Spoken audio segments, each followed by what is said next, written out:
Ladies and gentlemen, welcome to the UFC 239 review, results, and predictions for the future. I only want to talk about a few fights. I started at the very early prelims watching UFC 239. It was a fight day, not a fight night. It was a full commitment to the fights, and I thought they were all great. There wasn't really any bad fights. I won some money on DraftKings. I'm not sponsored by them, but hey, DraftKings, if you want to sponsor, I'm your guy. Let's talk about the main event, the co-main event, the co-co-main event, and the co-co-co-main event. Luke Rockhold versus Jan Blachowicz. I think I said that name correct. Listen, I've been a fan of Luke Rockhold ever since he told that girl on the matchmaker to spit or swallow. Classy move, Luke.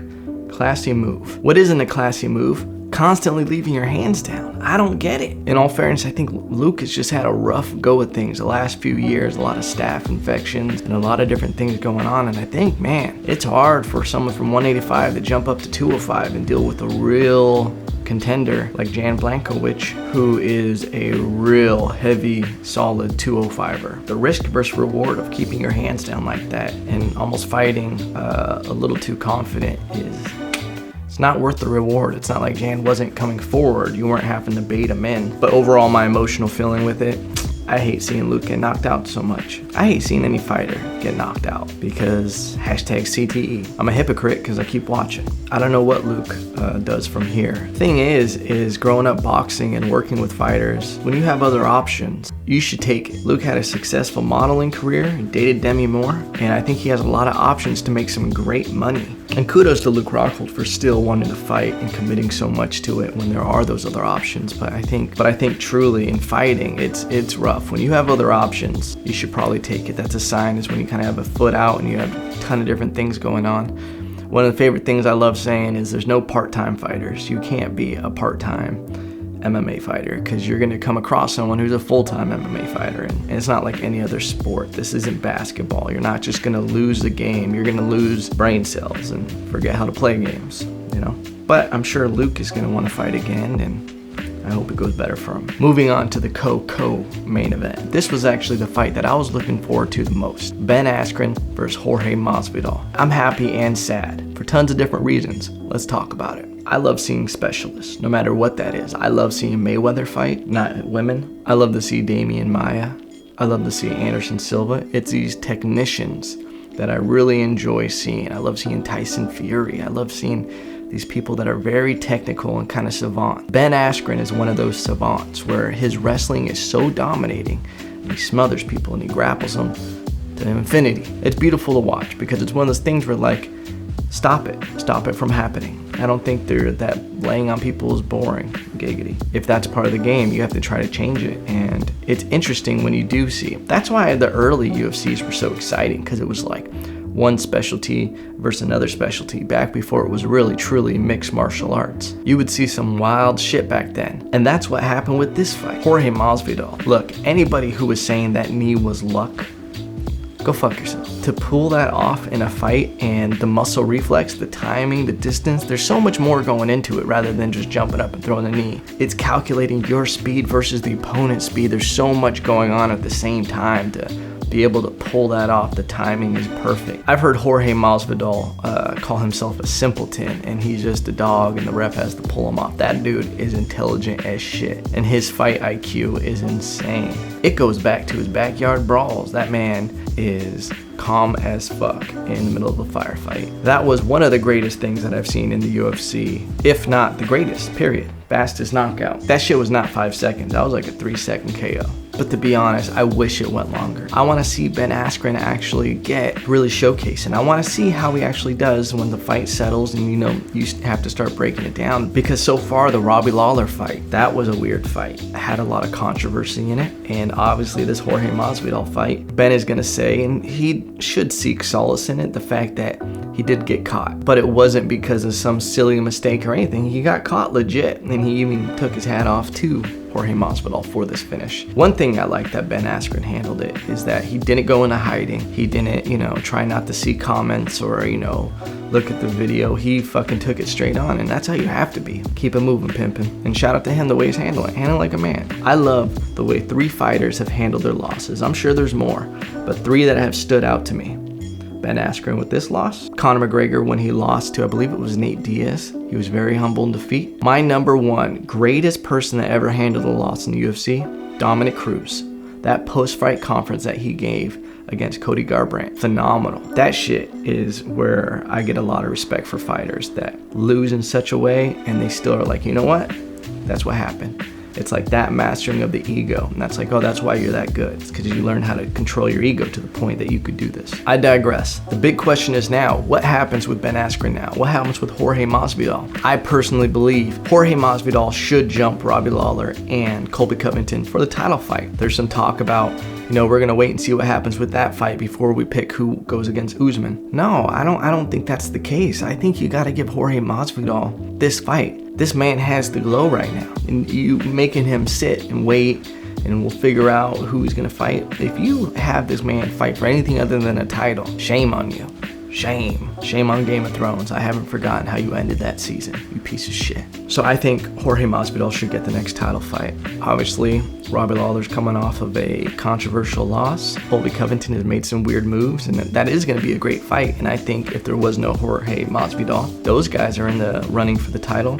But I also think Tyron Woodley is still right in there for a rematch. A dominant champion like Tyron Woodley not getting a rematch is interesting. So what do we do with Ben Askren? Well, we don't do shit because I'm just me. I don't have Dana's number. But I feel like, man, I'm sure, I can't imagine he signed anything less than a 3-fight contract. I think you got to give him someone in the farther up top 10. You obviously can't give him a no name. You know, he's too big profile of a fighter and has too big of a name to take someone not in the top 10. But I think at this point, depending how the Colby Covington-Robbie Lawler fight goes, you give him the loser of that fight, possibly, or Rafael Dos Anjos. He's there, and I think that might be a better fight for Ben Askren to kind of get his bearings and get some octagon time, you know? The man has had a rough go at things in the cage. We gotta let him get some octagon time. But overall, Jorge Masvidal is the man. I would have loved to see that fight go longer. I don't think it would have gone different. I don't see Jorge getting held down. I thought Jorge Masvidal was going to win by maybe late first round or second round stoppage. I don't know if anybody really expected that. Shout out to Masvidal, Cuban Jesus. The co-main event, Amanda Nunez versus Holly Holm. This one, I think everybody was kind of leaning towards Amanda Nunez, and the betting odds were as well. I thought this was going to be kind of the same situation as Chris Cyborg versus Holly Holm, where it was like, man, Holly is going to have to fight a perfect fight, have a perfect game plan to counter. Her jab was looking great. She was countering. She was moving great. But it's one of those things where I don't even know if she fought a perfect fight if she would have been able to beat Amanda. Amanda is that good and possibly could be considered the greatest fighter of all time. I hate that term, I'll be honest with you. I don't think you can do it. There's too many variables, but I think you should put her in that category. Definitely the most dominant female fighter of all time so far. What I love the most about Amanda Nunez is being able to calculate on the fly, her fight IQ, and being able to make reads and telegraphs and feints and to really start baiting and while she's fighting. And some people are like, man, she hits so hard and she's just, you know, she's a beast. She's also very calculated and she's doing a lot of reads and throwing things out and seeing the way people are leaning. And she kind of took Holly out with her own game. That head kick, I was like, damn, that shit was fire, son. And it's sad because I love Amanda Nunez and I think she's an amazing champion. It's hard for me to root against Holly Holm. She's one of those people where you're just like, you want her to win. So happy for her when she accomplished that against Ronda Rousey. And it sucks for some fighters because they're never gonna get the opportunity to be champion because they were in certain eras. Like when Roy Jones Jr. was champion, there was just no one else in his weight division that was gonna have a shot at being a great champion. Amanda Nunez is starting to run into that problem where she's cleaned out the divisions. They're running out of people for her to fight. And that's what happened to Roy Jones Jr. And some people called him boring and there was no one for him to fight. Oh, there was only bums. He didn't fight nobody. But like Roy Jones said, I just make him look like nobody. Y'all must have forgot. It's a hot song. But I really do think that's the case, is that Amanda is just that good that she's taking amazing fighters and just cleaning out the divisions. What she did to Cyborg? You kidding me? So I don't really know what you do next with her. I don't see anybody on the horizon that could challenge her. Maybe Valentina is kind of her kryptonite. I feel like they have very close fights. Rumors of a Cyborg rematch, but that's up in the air. There's no guarantee with that. But overall, amazing to see what she's able to do in the octagon. And I'll tune in for every Amanda Nunez fight. The main event, hashtag picograms. I didn't forget. Jon Jones versus Thiago Santos. Dude, I get all these Brazilians confused, their names. Like, do they just have a basket of like a first name and a last name? And they're like, Thiago Alves, Thiago Santos, Rafael dos Santos, Junior dos Santos, Large dos Santos. Like, how many Silvas are there? But I can't say much. I'm Puerto Rican and my last name's Lopez. There's a bajillion of us. This fight surpassed my expectation. I didn't expect Thiago Santos to be so competitive in it. And I think what probably clouded my judgment was this like air of invincibility that surrounds Jon Jones. I drank the Kool-Aid too. I did, however, think there was a chance that Santos could knock him out.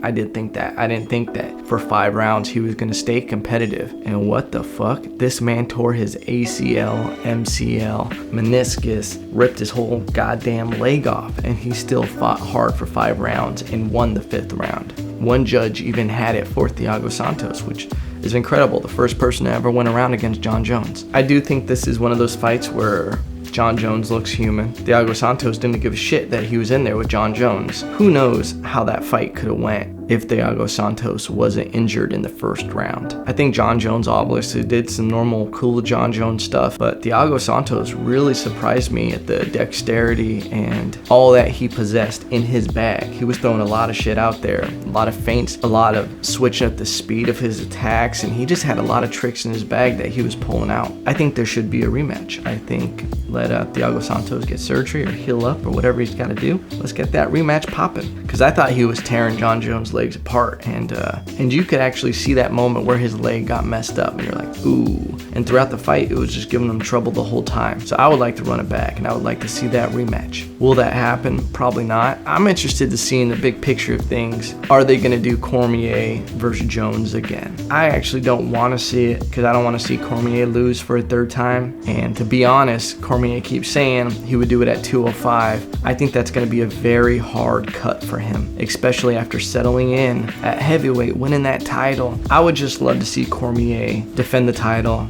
retire, be gone, baby, right off into the sunset. But part of what has made Cormier the #1 pound-per-pound fighter in the world is his ability to push through against the odds and when everybody thinks that he can't do it. The man started MMA late in his career. There's probably some people who are like, dude, you're older, you wrestled, but your body's breaking down. You're gonna do MMA now? Cormier, you're an inspiration. I love you and keep doing your thing. So let me know what you guys thought about UFC 239. Who do you think Ben Askren should fight next? Should Jorge Masvidal get the next title shot? What are we gonna do with Amanda Nunez? Do you think Thiago Santos should get the rematch? And how do we get Luke Rockhold back on the billboards? Like, comment, subscribe. Till next time, I love you.